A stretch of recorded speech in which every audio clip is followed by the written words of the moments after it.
Hello guys, welcome back to my channel. Today we are going to be doing a video about how to enjoy being alone. This is a video concept I've had on my mind for a very long time. You guys have been asking me to film something like this for years, probably ever since I moved out on my own, which was like 4.5 to 5 years ago, which is funny because now, as of 2 weeks ago, I no longer live alone, but I have a lot of experience living alone, being single, taking adventures alone, like vacations and stuff like that. So I want to give you guys some information about how to just enjoy being alone, whether you're just spending time by yourself, taking a vacation by yourself, or if you've been single for a while and you're trying to figure out how to fully embrace it.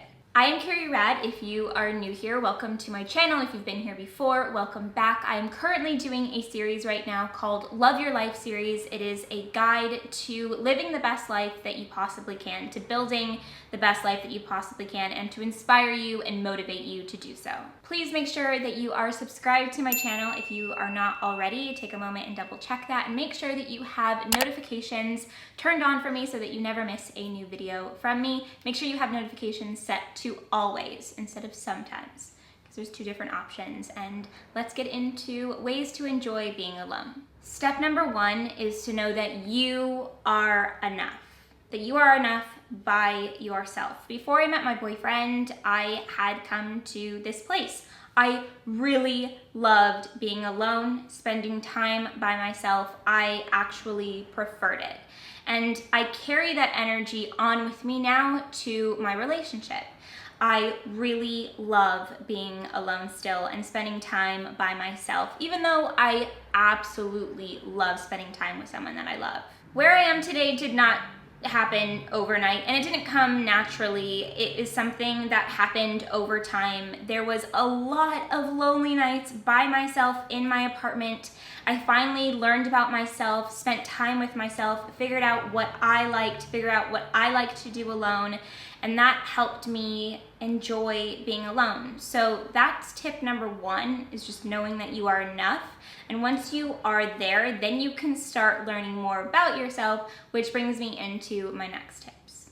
Knowing you are good enough stems from self-love, and self-love is a continuous journey throughout our lives. There will be different phases in our lives where we feel good and ready, and then there will be other phases where we hit a hiccup in the road and potentially need to work on self-love again. I know a lot of people might think, I can't wait till I hit the moment of self-love where I just love myself entirely.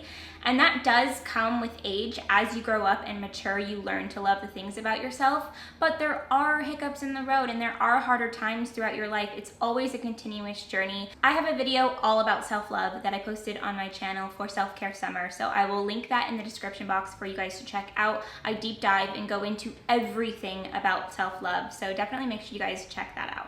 Once you realize that you are enough and you care enough about yourself, then it's time to start recognizing, okay, what do I actually like? And I think that this is such a good thing to sort out and to figure out, and it should be one of your passions really, and something that you want to dedicate time to. When I first moved out on my own, I was living in the city of Silver Lake, and I didn't really know exactly where I even was in Los Angeles. I just found this random town because my brother lived nearby, and I ended up being there, and I didn't know what I wanted or where I was going or what I was doing or what I was really interested in at the time. So I got tons of different books. I got so much different poetry. I went out and met different types of people, watched all these random things on YouTube like whiskey reviews and like all these things, and just started really trying to figure out myself and what I liked and what I was interested in.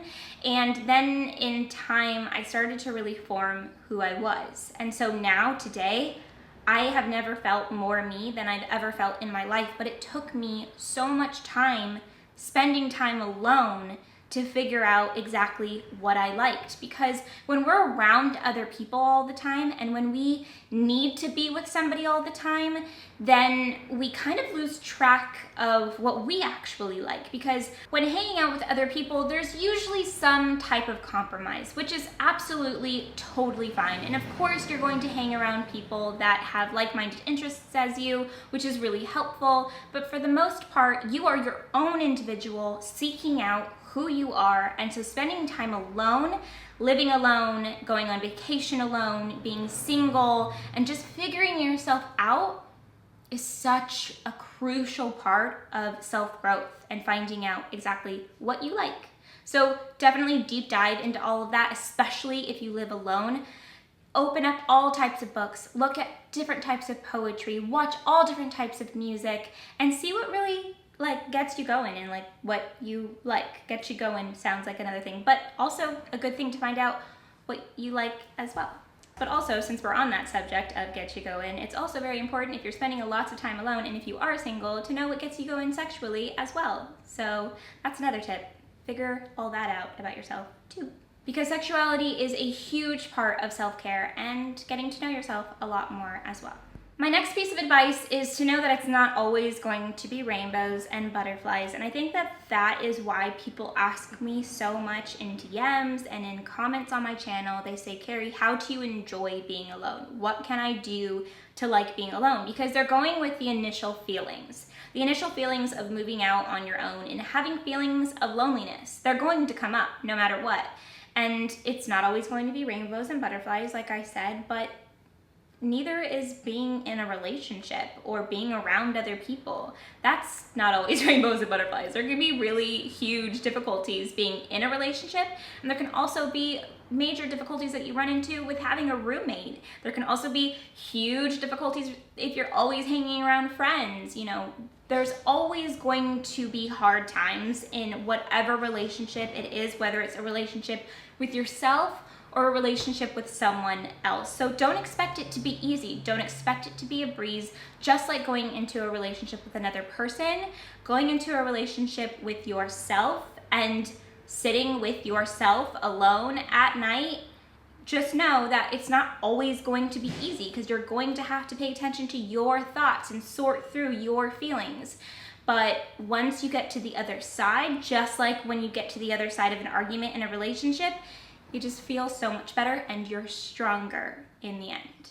Most importantly, if you live alone, or even if you have roommates, just your bedroom space, this area to yourself is so important to reflect who you are. So when I first moved out on my own, it was the most therapeutic process for me to create a space that reflected completely who I was, because I could look around and think, wow, this is me. This is everything that I love all around me. And it made me really happy. I know that things are just materialistic items, but when they mean something to you and when you surround yourself with things that make you feel happy, it's a really good feeling, especially if you keep this space clear and organized and with not too many items, but enough that just reflect who you are. It's, again, so therapeutic, and you'll just feel at ease when you're in a space that has a diffuser with your favorite scent, a plant that you're taking care of, just the things that make you happy.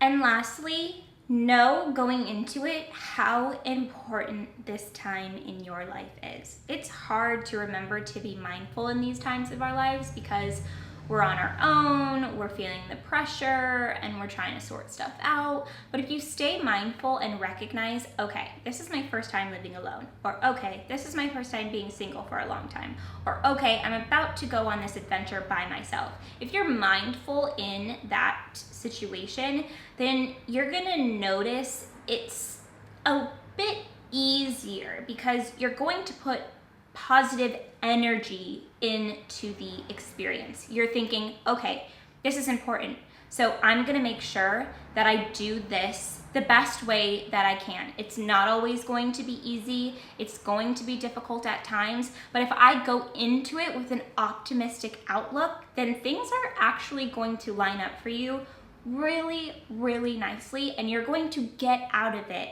what you want to. It may not seem like it during the experience, but when you look back later on, you're going to realize, oh my gosh, that was such a crucial time in my life. I think that it's so important for people to experience living alone at some point in their life if they can. I know that it's not easy, and I know that it's not for everybody, but if you do get the opportunity, I say to jump on it and to try to experience it. It is such a important part of self-development. And if you don't have the option to live alone, that's totally fine. I completely understand that. But then try to experience things alone as much as you can. Go on little adventures by yourself. Just be in your bedroom if you have roommates as much as you can. Or if you're in a relationship and you live with that person, take time to yourself.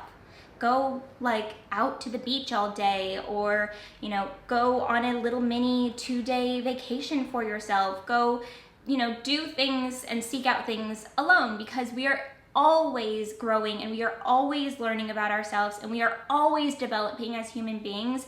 And to be in tune with exactly what we need and exactly what we're thinking and exactly what we're feeling in life, we have to be alone sometimes. And I completely understand that there's people out there that have children, and I get a lot of comments from you guys about, okay, Carrie, I get it, but what if I have kids? This is so hard to do the things that you're telling me when I have children. And so I also wanted to talk about that really quickly, because of course at some time in my life having children is a huge thing in my life. Like I've never thought about my wedding day. I've always thought about the day that I give birth. So I can't wait to have kids. So don't tempt me too much in the comments, because a lot of you guys are like, when are you gonna have kids? Because then I'll take your tips. And we will get there, guys. But in the meantime, I don't have children, and this is my advice as of right now. But if you do have kids, I guess the best thing that I could say is try to figure out ways to get away for a little bit if somebody can help babysit or whatever it might be, because you are just as important. If you are feeling good, then everybody else included is going to be feeling good as well. So that is it for this video. I hope that you guys enjoyed it. I am out of breath, so let me take that breath real quick. I hope you guys enjoyed this, and I will see you very, very soon in a new video. Please give this video a thumbs up if you are enjoying Love Your Life series so far, and I will see you guys very soon in a new one. Goodbye.